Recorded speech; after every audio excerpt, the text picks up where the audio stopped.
নমস্কার, গল্প এবং থিয়েটার চ্যানেলের পক্ষ থেকে আমি মৈত্রী আজ আবার এসে গেছি।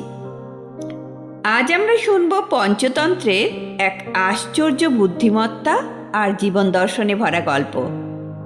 বহু বহু বছর আগে ভারতীয় জ্ঞানীদের লেখা এই গল্পগুলি শুধু মজার নয়, প্রতিটি গল্পে লুকিয়ে আছে এক একটা শিক্ষা।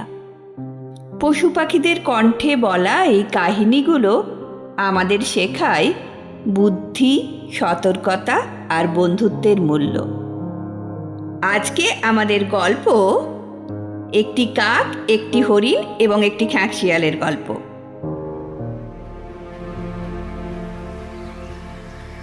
এক সময় এক বিরাট বনে বাস করত একটা কাক আর একটা হরিণ। একসঙ্গে থাকতে থাকতে তাদের ভারী ভাব জমে উঠেছিল। দুজনের ছিল গভীর বন্ধুত্ব। একটা খাঁকশিয়ালও থাকতো সেই বনে। খাঁকশিয়ালটি ছিল ভারী দুষ্টু প্রকৃতির। হরিণের মাংস খাওয়ার তার ভারী লোভ ছিল। একদিন সে কাক এবং হরিণের কাছে এসে মিষ্টি করে বলল, দেখো ভাই, আমরা একই বনে পাশাপাশি বাস করি, কিন্তু তোমাদের সঙ্গে আমার এখনো বন্ধুত্বই হলো না। তাই আমার খুব ইচ্ছা তোমাদের সঙ্গে আমার খুব বন্ধুত্ব হোক। তোমরা কি আমার সঙ্গে বন্ধুত্ব করবে? এই কথা শুনে কাক আর হরিণ দুজনের কেউই অমত করল না। দোষে ভালা তিন।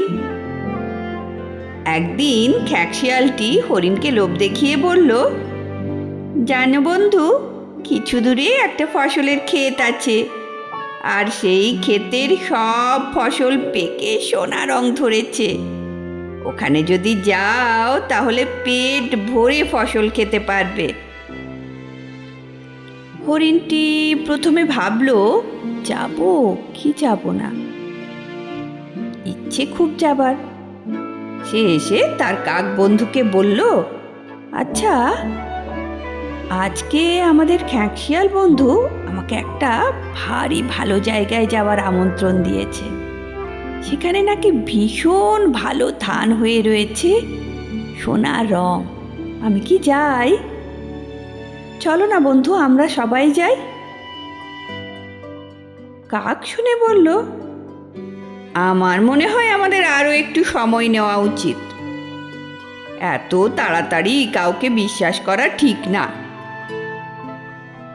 কিন্তু হরিণের তো ভারী লোভ হলো।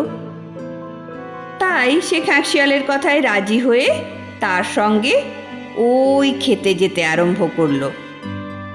এক সময় তারা পৌঁছে গেল ওই ফসল ক্ষেতের কাছেই। এদিকে সেই ফসল ক্ষেতের মালিক একটা ফাঁদ পেতে রেখেছিল। এত ফসল সামনে দেখে হরিণ আর নিজেকে সামলাতে পারল না, ছুটতে গেল সেই ফসলের দিকে, আর সঙ্গে সঙ্গে আটকা পড়ল ওই ফাঁদে। খাঁকশিয়ালটি তখন কি করলো?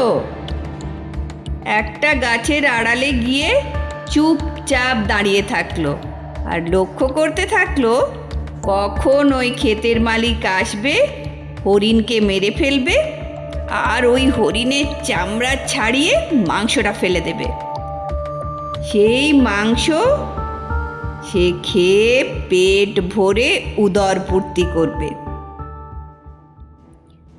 ওদিকে হরিণকে অনেকক্ষণ পরেও ফিরে আসতে না দেখে কাকের ভারী চিন্তা হলো।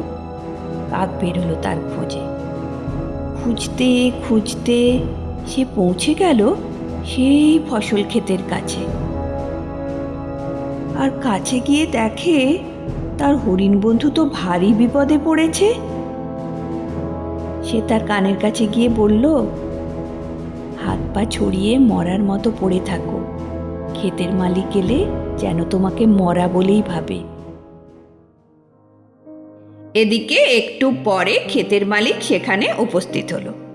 হরিণকে ওইভাবে পড়ে থাকতে দেখে ভাবল, হরিণটা তো মরেই গেছে। তখন সে জালটাকে গুটিয়ে ফেলবার ব্যবস্থা করলো।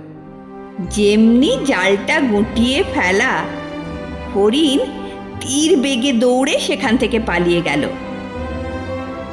তাহলে আজকের গল্পের নীতিকথা কি? দুষ্টের ছলের কথায় কখনো কান দিতে নেই।